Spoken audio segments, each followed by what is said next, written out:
జై శ్రీమన్నారాయణ శ్రీనివాస వెంకటేశ గోవింద గోవింద గోవింద. స్వామి, ఇప్పుడు ఒక విషయము బాగా ఆలోచించేయండి ప్రతి ఒక్కరు. ఏం చెప్తానంటే, నేను దయచేసి మనం ఏదన్నా ఒక తప్పు చేసి ఉంటాం అంటే, చాలా మంచి వ్యక్తిని, చాలా గొప్ప వ్యక్తిని, చాలా గౌరవంగా బతికే వ్యక్తిని తనకి ఏదో ఒక మోసం చేసి వాడ వాళ్ళ సొమ్ము మనం చేసుకుంటాం. ఏదో ఒక మోసం చేసి, అంటే చేస్తారు అనేది విషయం కాదు. సమయం సందర్భం పట్టి, మన పరిస్థితులు పట్టి ఒకసారి మనమే మంచోళ్ళు కూడా ఒకసారి తప్పు చేసే పరిస్థితి వస్తుంది. బాగా ఆలోచించేయండి. చేసినప్పుడు ఏం చేస్తామంటే, వాళ్ళు సొమ్ము మనం వేసుకొనేసి, మనం ఏదో చేసుకొనేసి మనము లేకుని పోకుని కష్టాలు పడతా ఉంటాం. ఆ పడతా ఉన్నప్పుడు నేనేం చెప్తానంటే దీని గురించి, అట్లా పడినప్పుడు నువ్వు ఎన్ని దేవస్థానాలకు పోయినా, ఎన్ని పూజలు చేపించినా దానికి దేవుడు కూడా దాన్ని ఒప్పడు. తప్పు చేసినామనేది మన మనసుకు సరిగా దాన్ని అంత ఇది చేయదు. కాకపోతే చేసినామనేది మాత్రం దేవుని దృష్టిలో ఉంటుంది. ఒకవేళ తెలుసో తెలియకో ఎవరన్నా చేసినా కూడా దానికి పరిష్కారం ఏమంటే, నువ్వు ఎన్ని దేవుళ్ళకి ఎన్ని దేవాండ్లకు మొక్కినా, నువ్వు ఏం చేసినా, ఎక్కడ ఇది చేసినా, ఇంకొకటి ఎన్ని పూజలు చేపించినా దానికి పరిష్కారం ఒక్కటే.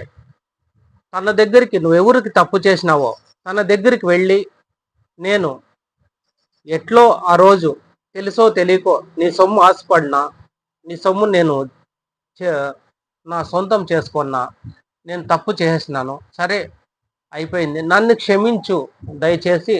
నువ్వు తప్ప ఇంకెవరు క్షమించేవాళ్ళు లేదు, నువ్వే క్షమించాలా, నేను ఆ తప్పు చాలా పెద్ద తప్పు చేసినానని అతన్ని మీరు అడుక్కోండి. ఇట్లా తప్పేం లేదు. అంటే ఒకసారి ఎట్లయిపోతుందంటే, నేను పోయి తనకి తల ఉంచాలా, నేను తప్పు చేసిన నన్ను తల ఉంచాలా అని అనుకుంటారేమో. దయచేసి అట్లెప్పుడు అనుకోవద్దండి. అది ఎట్లంటే, నువ్వు చేసిన తప్పు నువ్వు ఒకడే అనుభవిస్తే దానికి ఎవరు ఇది చేయరు. మనం ఏమనుకుంటామంటే, మన భార్య బిడ్డలకు కూడా అది ఇబ్బందులు వస్తాయి. అన్ని మనం తీసుకొని వచ్చిన ఒక వస్తువుని, మనం తీసుకొచ్చిన వాళ్ళ నుంచి ఒక మోసం చేసిన ఒక దీన్ని వాళ్ళకి అది, ఆ పాపం అనేది మన కుటుంబం మీద కూడా పడుతుంది. తప్పు చేసిన ఒకరికే కాదు. ఎందుకంటే పెద్దోడు అనేవాడు ఒకడు సంపాదించేవాడు ఉంటే, తను మంచి చేసినా కూడా ఇంటందరికీ వస్తుంది, తన చెడ్డ చేసినా కూడా ఇంటందరికీ వస్తుంది. వాళ్ళ వాళ్ళ భార్య బిడ్డలతో సహా వస్తుంది. ఇది ఎక్కడ ఏ చరిత్రలోనో తీసుకోండి, కావాలంటే ఏ పురాణాలలో కూడా చూసుకోండి విషయం. ఊరికే చెప్పలే విషయం. దాని నుంచి నేనేమంటానంటే, తెలుసో తెలిసి తెలియకనో చేసినావా తప్పు, దానికి ఏం చేస్తావంటే తన దగ్గరికి వెళ్ళి, నాది ఎట్లో తప్పు అయిపోయింది, సరే వదిలేసేయండి ఈ విషయం గురించి, నన్ను క్షమించండి, నీ సొమ్ము నీకు ఇచ్చేస్తాను, నీ నీ లైఫ్ నువ్వు ఎట్లో ఇది చేసుకో, నన్నైతే క్షమించు అని చెప్పి నువ్వు వాళ్ళతో నీ నువ్వు చేసిన తప్పు వాళ్ళతో ఒప్పుకున్నావంటే ఆ దేవుడు కూడా క్షమిస్తాడు ఈ విషయాన్ని. దానికి నువ్వు ఎన్ని పూజలు చేయాల్సిన అవసరం లేదు, ఎక్కడెక్కడో పోల్చిన అవసరం లేదు, ఎవరెవరికో శాస్త్రాలు అడగాల్సిన అవసరం లేదు. ఇది మనము చేసిన తప్పుని క్షమించమని అడగడమే ఒకటి. తర్వాత వాళ్ళకి ఏదో వాళ్ళ వాళ్ళ భవిష్యత్తుకి మన నుంచి వాళ్ళు దెబ్బతిన్నారు కాబట్టి వాళ్ళకి ఏదో ఒక సహాయం చేస్తే వాళ్ళు సంతోషించినారంటే నీ నీ సమస్య అక్కడికి క్లోజ్ అయిపోతుంది. ఒకటి. రెండో విషయం వచ్చేసి, చాలా కొంతమంది ఏం చేస్తారంటే, కొన్ని శాస్త్రాల ప్రకారం శాస్త్రం చూపించుకునేది, నేను తప్పు చేసినాను దానికే నాకు ఇట్లా బాధ అవుతుంది అనేసి, ఒకరికి ఎవరికన్నా సేమ్ ఇలాగే నువ్వు ఎవరికన్నా ఏమన్నా చేసింటే, నువ్వు పలానా పని చేసినావు దానికి ఈరోజు అనుభోగిస్తాండావు అని అంటారు చాలా మంది. ఆలోచించేయండి బాగా. సరే, ఆ పని నువ్వు చేసినావు, దాని గురించి నువ్వు అనుభవిస్తావు, దానికి పరిష్కారం ఎక్కడ? దానికి పరిష్కారం దొరక్క తలకిందలు పడతా అంటారు. నువ్వు చేసినావా తప్పు, కాకుండా పోతే చేసిండేది నీకే తెలుసు, పోయిండేది వాళ్ళకి తెలుసు. వాళ్ళ దగ్గరికి పోయి నువ్వు అడుక్కుందామంటే తను చనిపోయి ఉంటాడు. ఆలోచన చేయండి. తను ఉండడు, తన ప్రాణాలతో ఉంటే కదా నువ్వేమన్నా చెప్పేకి. నేను ఇప్పుడు ఏం చేసుకోనేకి లేదంటే దానికి తగ్గట్టు అయిన బ్యాలెన్స్ అయిన పనులు కొన్ని ఉంటాయి. ఏమంటే, ఒక ముసలోడికి ఆ తప్పు చేసినావు అనుకో, తన వాళ్ళు ఎవరు ఉండరు. దానికి పరిష్కారం చేయాలంటే పూజ చేపించేది, దేవుని దగ్గర పోయి ఆ పూజ ఈ పూజ కొన్ని కొన్ని చెప్తారు. దానికి పరిష్కారం ఏమనేది దాని నుంచి జరగదు. పూజ చేపించే మీకు ఒక సంతృప్తి ఏమో ఉంటుందేమో కానీ చేపించినని దానికి పరిష్కారం ఏమంటే నువ్వు తెలుసో తెలియకో చేసినావు, తను ఇప్పుడు లేడు, నువ్వు దానికి వాళ్ళకి ఏదైనా సహాయం చేస్తామంటే వాళ్ళు లేరు. అట్లా తప్పుడు మీరు ఏం చేస్తారంటే ఒక అనాథాశ్రమం కానీ, ఒక అలాగే ఎవరన్నా ముసలోళ్ళు అట్లా వాళ్ళు వాళ్ళు ఏదన్నా అదే రకంలో దెబ్బతిన్న వాళ్ళకి నువ్వు ఎంత అయితే వాళ్ళ నుంచి మోసం చేసినావో అంతతో ఒక కుటుంబాన్ని పైకి లేపండి దయచేసి. ఇవన్నీ చెప్పటానికి ఒక పెద్ద అనుభవము కూడా అవసరం లేదు నేను అడిగితే. ఎందుకంటే ప్రతి ఒక్కటి అర్థమైపోతాయి. ఇప్పుడు కాలం అట్లుందనమాట. దానికోసం ఏదో వేదాంతాలు చదివి చెప్తేనే వాడు సరైనోడు, ఇట్లా చెప్పిన వాళ్ళు అందరివి ఏమి అని దయచేసి అనుకోవద్దండి. నాకు తెలిసిన సబ్జెక్ట్ ఒకటే. నేను పోయిన దగ్గర అంతా నేను పోయే పూజల్లో నేను చేసే పనిలో ఏమైపోతుందంటే అన్ని కష్టాలు అనేటివి నా దగ్గర ఎక్కువ కనపడతాయి. నేను పోయినానంటే వాళ్ళు చూసేది నేను ఫస్ట్ వాళ్ళ కష్టాలు వాళ్ళ ఏడుపులే చూసేది. దాని నుంచి నువ్వు ఏం చెప్తాండవు, నువ్వెవరు, నువ్వు అంత పెద్ద ఇదా అని అనుకునే వాళ్ళకి నేను చెప్తాండేది. ఎందుకంటే చాలా బాగా బతికిన వాళ్ళు కూడా చావులో వాళ్ళ వాళ్ళ పరిస్థితి ఎట్లాదో నేను చూస్తాను. ఎందుకంటే నా పని అది, నా వృత్తి అది. నేను చేసే దాసప్ప పనిలో నేను అట్లా ఉంటుంది. వాళ్ళ బాగా సంపాదించిన వాళ్ళు కూడా వాళ్ళకి స్నానం చేపించే వాళ్ళు ఉంటారు. దయచేసి అర్థం చేసుకోండి. అట్లే ముదురు చుట్టి పారైపో, అక్కడ ఎవరు ముట్టుకుంటారు, గలీజు వాసన అంటారు తెలుసా. ఎందుకంటే నువ్వు చేసిన తప్పట్లేదు కాబట్టి నిన్ను ముట్టుకునే వాళ్ళు లేకుండా అయిపోతున్నారు. దయచేసి సీరియస్గా ఆలోచించండి, కొద్దిగా డీప్గా ఆలోచించండి ఈ విషయాన్ని. కనీసం నీ పోయేటప్పుడన్నా నీ కర్మ తెంచుకునే ప్రయత్నం చేయండి. నువ్వు చేసిన తప్పుకి పోయేటప్పుడన్నా నీ కర్మ తెంచుకొని చూసుకో. ఎందుకంటే నువ్వు పోతా నీ పిల్లలకి ఇవన్నీ పెట్టొద్దు దయచేసి. నీ భార్య బిడ్డలు కూడా ఇదే శాపాన్ని తగిలించుకోవద్దండి. తెలుసో తెలియకో చేసేసినవి అయిపోయింది. ఈరోజు దాన్ని ఏం చేసేకి లేదు. ఒక్కసారి రాయితో కొట్టినావంటే ఆ ఏటు పడి ఉంటుంది. తర్వాత నువ్వు దానికి ఏటు తగిలిందా ఏం చేయాలా అంటే గాయం ఆల్రెడీ మేలైపోయి ఉంటుంది, మానిపోయి ఉంటుంది. కాదు లోపల అనేది నువ్వు కొట్టిండే దెబ్బ మనసులో ఉంటుంది. దయచేసి శరీరం కొట్టిండేది వెళ్ళిపోయి ఉంటుంది, కానీ మనసుకు తగిలిండేది ఎక్కడ పోయిందో. వాళ్ళ వాళ్ళు అనుభవించిన బాధ అనేది ఖచ్చితంగా నువ్వు అది చూడాలా, నువ్వు అనుభవియాలా అనే శాపం పెట్టేస్తారు వాళ్ళు. బాధపడినోడు నువ్వు మోసం చేసిన వానికి ఖచ్చితంగా వాడు కనీసము నీ దగ్గర అనకపోయినా కూడా దేవుని కన్నా చెప్పుకుంటాడు. స్వామి నేను ఇట్లా పని చేసినాను అని నువ్వు ఒప్పుకోలేవు. అదే వాడు నువ్వు ఏటు పడిండేవాడు, స్వామి నాకు ఇట్లా బాధ తగిలింది, నాకు ఇంత మోసం చేసినాడు. నువ్వుంటే వానికి ఏమో ఒకటి చేసేసేయి, నువ్వుంటే వాళ్ళు ఏదో ఒక గెతి పట్టుకోవాలా అని వాడు దేవుడి కన్నా చెప్పుకుంటాడు. చాలా మంది నాకేం జరుగుతుంది, దయచేసి ఎవరుది దేవునికి మించిన వాళ్ళు భూమి పైన ఎవరు లేరు నాకు తెలుసు. మహానుభావుడు ఆయన. ఎందుకంటే కాలము ప్రతిదానికి ఏమంటారంటే చాలా మంది కాలము సమాధానం చెప్తుంది, సమయం సమాధానం చెప్తుంది. చాలా మంది నోట్లో వస్తుంటుంది విషయం. కాకపోతే కాలం ఎలా సమాధానం చెప్తుంది అంటే దీన్ని పగలు పీకి చెప్తేనే అర్థమయ్యేది. దాని నుంచి నేను చెప్తాండేది ఈ విషయం. ఎందుకంటే చావుకు పోయేటప్పుడు, ప్రాణం పోయేటప్పుడు నువ్వు తెలుసుకున్న దాన్ని ఏం కడుక్కోలేవు. ఎందుకంటే లేయలేవు, మాట్లాడలేవు. నువ్వు లేచేటప్పుడు, పారాడేటప్పుడు నువ్వు చేసిన తప్పులేమంటే దాన్ని సరిచేసుకొని చూడండి దయచేసి. దానికోసం మీరేమి తలంచితే తప్పేం లేదు. ఏం తప్పు ఉంది? తన ఒగుని దగ్గరికే పో. నీకు ఏమన్నా ప్రాబ్లం ఉంటే, నువ్వు చేసిండే పని అయితే తన ఒగుని దగ్గరికే పోయి నన్ను క్షమించు, నాది ఏమో తప్పు అయిపోయిందంటే తను కొంచెం ఆలోచిస్తే ఇదైతాడే. ఆ ఫీల్ లోపల నుంచి ఆయనకు వచ్చే బాధ, నాతో ఒప్పుకోన్నాడే, నేను ఇంకా తనకి ఏం చెప్పాలా, తను నాశనం అయిపోయినని నేను ఎట్లా అనాలా అని అంటారు ఖచ్చితంగా ఎవరన్నా కూడా. తెలిసి తెలియకుంచే తప్పులు చేసినప్పుడు దాన్ని సరిదిద్దుకునే పరిష్కారం ఏమంటే నన్ను క్షమించు అనేది ఒక్క విషయం.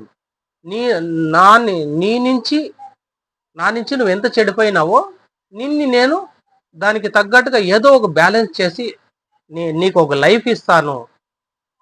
ఇంకేం కావాలా, ఎన్ని రోజులు ఉంటాము, యాపొద్దన్నా నువ్వు పోతావు నేను పోతావు.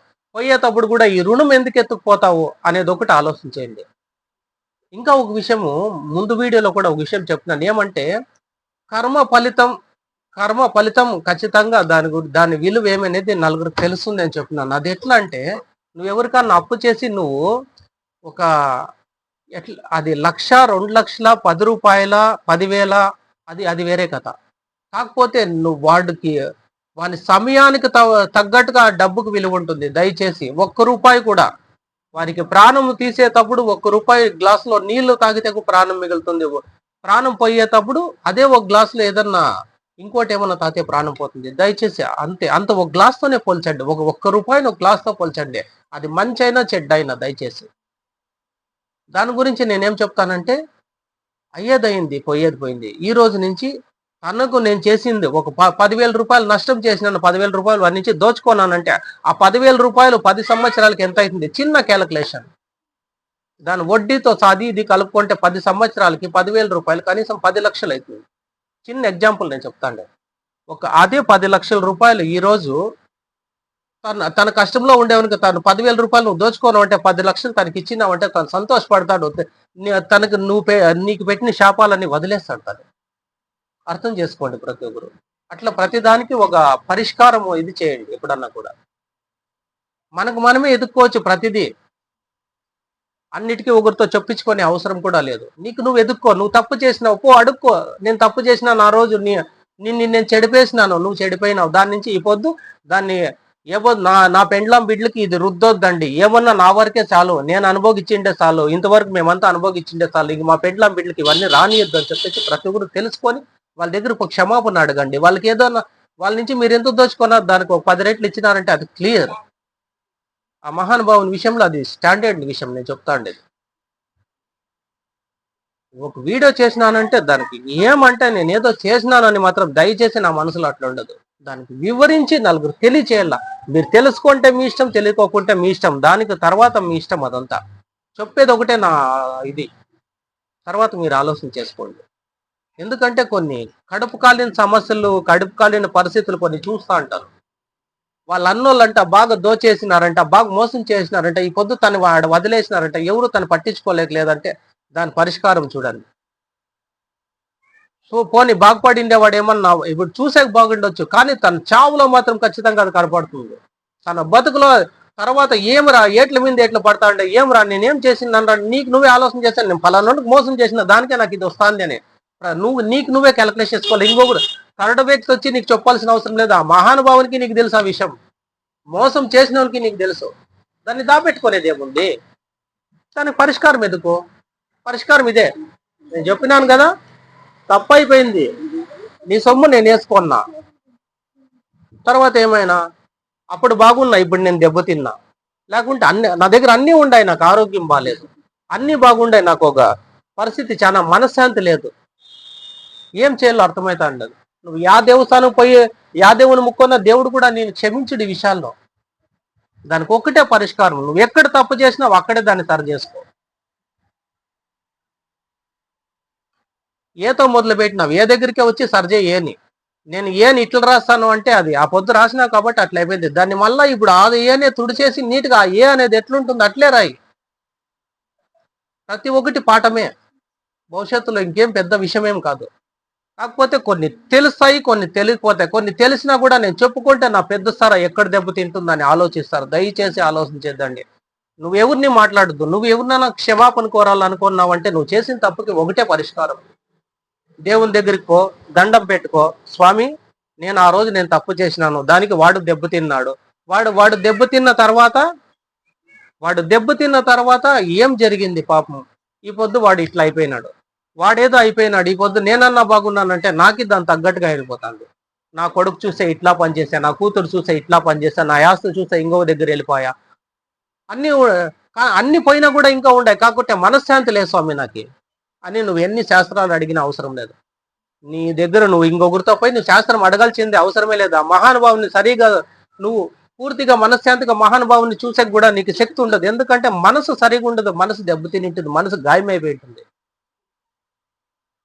వీడియోని లెంత్ చేస్తానని అంటే కొన్ని చూస్తా అంటాను కాబట్టి ప్రతి ఒక్కటి ఊహించుకొని మాత్రం దయచేసి ఏమీ చెప్పును. నేను చేసే పని అంటే నా నా వయసు ఇప్పటికి 48 సంవత్సరాలు. 48 సంవత్సరాలు అయినా కూడా నా వయసుకి నేను తెలుసుకోండేది కనీసం అంటే 100 ఏళ్ళకి తెలుసుకునే అంత శక్తిని మహానుభావుడు ఇచ్చినాడు. ప్రతి ఒక్కరికి వయసు అనుభవము ఉంటుంది. కాకుండా పోతే తను పడిన బాధకు తగ్గట్టుగా అనుభవం కూడా ఉంటుంది. కొంతమంది 80 ఏండ్లైనా కూడా చనిపోయిన వాళ్ళని ఎత్తాల్లో దించాల్లో కూడా తెలియదు మరి. వయసు ఉంటుంది, ఏం చేస్తావు? ప్రతిదీ ఆలోచన చేయండి. ఆలోచన చేసి ఒక మంచి నిర్ణయం తీసుకోండి. ఒక మంచిని పంచండి. నేను చెప్పేది ప్రతి ఒక్కటి విషయమే. మంచిది పంచండి. మనుషులకు మనుషులే సహాయం చేయండి. మనుషుల్ని మనసు చెడిపినాడంటే ఆ మనిషిని మనసే రెడీ చేయాల, మనిషిని మనసే సరి చేయాల. ఎందుకంటే ఏం చెప్పుకునేది ఏం లేదు. ఓ డబ్బా కొట్టుకొని నేను ఇట్లు చేసిన అవసరం లేదు. నువ్వు తప్పు చేసినావు, నీ మనసు తెలుసు కదా. నువ్వు డైరెక్ట్గా అతని దగ్గరికే వెళ్ళి నేను ఇట్లా పని చేసినాను, ఆ పొద్దు నాకే తెలిసి ఇది పని చేసిండేది, ఇంకేమన్నా తెలుసు అంటే ఆ మహానుభావునికి తెలుసు. సరే, నా నుంచి నువ్వు ఇంత మోసపోయినావు, ఇంత దెబ్బతిన్నావు, దానికోసం ఏం చేయాలి? నీకు ఒకటే పరిష్కారం. నీ దగ్గర నుంచి నేను ఎంత దోచుకున్నాను, నీకు నేను ఎంత మోసం చేసినాను, దానికి పరిష్కారం ఇది. అయిపోయా. తను సంతోషపడినాడంటే, తను సంతోషపెట్టి ఒక విషయం చెప్తాను చూడండి, ఏందన్నా ఒక తీపి తినిపియండి తనకి. నువ్వెవరికన్నా మోసం చేసినావంటే నువ్వు చేయవలసింది ఫస్ట్ పని ఏమంటే, తప్పైంది క్షమించు అనే ఒక విషయం అయితే తనకు ఒక తీపి తినిపి, తనతో ఒక తీపి నువ్వు తినిపించుకో. ఒక గ్లాసు నీళ్ళు తాపించు అతనికి, ఒక గ్లాసు నీళ్ళు నువ్వు తాపించుకో. అయిపోయా, క్లోజ్. మహానుభావుడు కూడా ఒప్పుకుంటాడు ఈ విషయానికి. మహానుభావుడు సాక్షాత్ శ్రీమన్నారాయణుడే ఒప్పుకుంటాడు. ప్రతిదానికి ఈ జన్మలో తప్పు చేసినా రేపు జన్మలోనే ఏమో అయిపోతారు నాశనం. ఈ జలంలోనే సరి చేసుకునే మార్గాలు ఉంటాయి. కాకపోతే మనకి తెలియదు స్వామి ఆ మార్గాలు.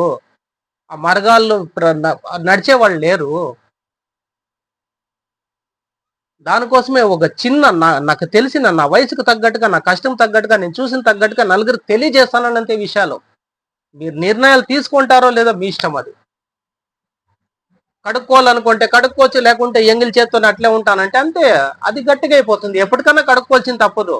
నువ్వు ఈ జలములు కడుక్కుపోయినా రేపు జలములన్నా మనకు పుట్టే పిల్లలు కూడా కాళ్ళు చేతులు లేకోకుండా, కళ్ళలు సరిగ్గా లేకోకుండా, వాళ్ళకి ఏదేదో బాధలు పడి, ఏమరా నేను చేసిన పాపం అంటే ఆ జన్మలో పాపం చేసిన ఈ రోజు ఈ జన్మను అనుభవిస్తాను. అంతకుమించి ఇంకేం లేదు. దయచేసి అర్థం చేసుకోండి. ప్రతిదీ మనం మేలు చేసుకోవచ్చు, ప్రతిదీ మనం సరి చేసుకోవచ్చు. ప్రతి ఒక్కటి చేసుకునే ఆలోచన చేస్తే మనిషి దేవుడు ఎక్కడ లేని శక్తి ఇచ్చినాడు. దయచేసి ఆలోచన చేయండి. ఆ శక్తిని ఎవరు దాన్ని ఆలోచన చేస్తా అంటారు. దానికి ఇదే మీద మనసులో ఉండే శక్తి ఏమి మనిషికే తెలియదు. మోసం చేసేది మాత్రం తెలుసు మనిషికి, వేసుకునేది తెలుసు. సరే వేసుకోండా, మోసం చేసినాం, సరే అయిపోయింది. నాకు ఇన్ని శాపాలు దిగులుతానే కదా, నేను ఇన్ని బాధలు పడతాను, దానికి పరిష్కారం ఏం చెప్పి పోయి ఆడో నువ్వు చెట్ల కిందో లేకుంటే ఆడో ఈడో ఒకడే కూర్చుంటావు. దానికి పరిష్కారం అది కాదు. ఆ రోజు ఏ చేతులతో నువ్వు పాపం చేసినావు, ఈ చేత అదే చేతులతో నువ్వు ఈ 10 పుణ్యం చేసావు. అంతే, బ్యాలెన్స్ క్లోజ్. మహానుభావుడు ఒప్పుకోకుంటే నువ్వు చనిపోయేటప్పుడు కూడా నేను సరైన పని చేసినాను, దానికి తగ్గట్టు అని బ్యాలెన్స్ చేసిన స్వామి ఈ రోజు నన్ను తీసుకోబో సంతోషంగా అంటావు. నువ్వు అది నీకు నువ్వే అంటావు. దయచేసి ఆలోచన చేసుకో. మైండ్కి బాగా పని పెట్టండి దయచేసి. మీరు చేసిన తప్పు చేసిన వాళ్ళు మాత్రం మైండ్కి పని పెట్టండి. ఉంది అని దయచేసి పొగుడు పడొద్దండి. ఈరోజు ఉంటుంది, రేపు వెళ్ళిపోతుంది. లక్ష్మిని బంధించే శక్తి ఎవరికి లేదు. ధాన్యాన్ని బంధించేది ఎవరి చేత కాదు. దానికే చెప్తాను కదా, ధనలక్ష్మి, ధాన్యలక్ష్మి, సౌభాగ్యలక్ష్మి, ఆరోగ్యలక్ష్మి, సంతాన లక్ష్మి, సల్లకు చూసే లక్ష్మి, ఇంతమంది లక్ష్మీలు ఉండారు స్వామి. నువ్వు ఒక లక్ష్మిని పట్టుకుంటే 5 మంది 6 మంది లక్ష్మీలు దొరకరు కదా. నువ్వు ఒక లక్ష్మిని మాత్రం నువ్వు బీరువాలో బంధిస్తావు, మిగిలిన లక్ష్మిని ఎక్కడ బంధిస్తావు? ధాన్యలక్ష్మిని బంధిస్తావా? అట్లే ధాన్యలక్ష్మి బంధిస్తే ఏమైపోతుంది? వర్షం వచ్చి నానపోతే ధాన్యం వెళ్ళిపోయా, అక్కడ చూసుకుంటే ఇక్కడ బీరువాలో వెళ్ళిపోయా. కరెక్ట్గా చెప్పేది. లేకుంటే ఇంకోటి ఎవరు వాళ్ళు పీక్కొనేసినారంట, వాళ్ళు ఇది చేసినారంట, వాళ్ళు వెళ్ళిపోయిందంట, జోబీలో పోగొట్టుకున్నాడంట, ఏదో అయిపోయా ఒట్టికి వెళ్ళిపోయాయి కదా. నువ్వు నిలుపుకునేది ఏమన్నా భూమి పైన ఉంటే ఒక మంచితనం ఒకటి తప్ప ఇంకేమీ నిలుపుకోలేవు. చెడు చేసినావంటే దానికి బ్యాలెన్స్ ఒకటే మంచితనం. నేను చెప్పాలంటే ఇదే వీడియో గురించి, ఇదే సబ్జెక్ట్ గురించి సాయంకాలం వరకు కూడా చెప్తాను. ఎందుకంటే దాన్ని తోడే కొద్దీ వస్తానే ఉంటాయి. అంత తోడాల్సిన అవసరం లేదు. కరెక్ట్గా మీ మైండ్కి ఎక్కితే చాలు. మీరు ఎవరన్నా గుడ్ల దగ్గర ఎవరన్నా స్వామి అంటే వాళ్ళకి చిల్లర తీర్చకు కూడా కొంచెం మంది ఆలోచిస్తారు. దయచేసి ఆలోచన చేయండి. వాళ్ళని ఎవరిని కూడా వాపస్ పంపించద్దండి. నీ ఇంటికాడికి వచ్చి అమ్మ తల్లి భోజనం పెట్టమ్మా అమ్మ అంటే దయచేసి వాళ్ళకి ఇవ్వండి. దేవుడు పరీక్షించేకి వస్తాడు మీకు, దయచేసి అర్థం చేసుకోండి. ఊరికే వస్తారు పోతారు, ఎవరు అడగ తినవాడు ఏ పో వెళ్ళిపో అనొద్దండి. దేవుడే నిన్ను పరీక్ష ఎట్లా చేస్తాడో చూడాలా అనే ఖచ్చితంగా దేవుడే పరీక్షిస్తాడు మిమ్మల్ని. చిన్న విషయం కాదు ఇది. నేను చెప్పే ప్రతి వీడియోలు చిన్న విషయాలు కాదు. దయచేసి చూసేకేమో కామెడీగా ఉండొచ్చు, నవ్వుకోవచ్చు, నవ్వుకోండి. నేనేమంటానంటే సమయం మన దగ్గరకు వచ్చేంత వరకు నవ్వులు బాటలే. ఇంకా కొంతమంది అంటారు నువ్వు వీడియోలు చేస్తున్నావు కదా ఎవరు మారరు అని. 100లో ఒకరికి తగులుతుంది స్వామి. 100లో ఒకరు మందికి నేను చెప్పింది ఖచ్చితంగా దానికి మైండ్కి ఎక్కించుకునే వాళ్ళు ఉంటారు. 99 మంది మారకపోయినా పర్లేదు, 100 మంది మారుతారు.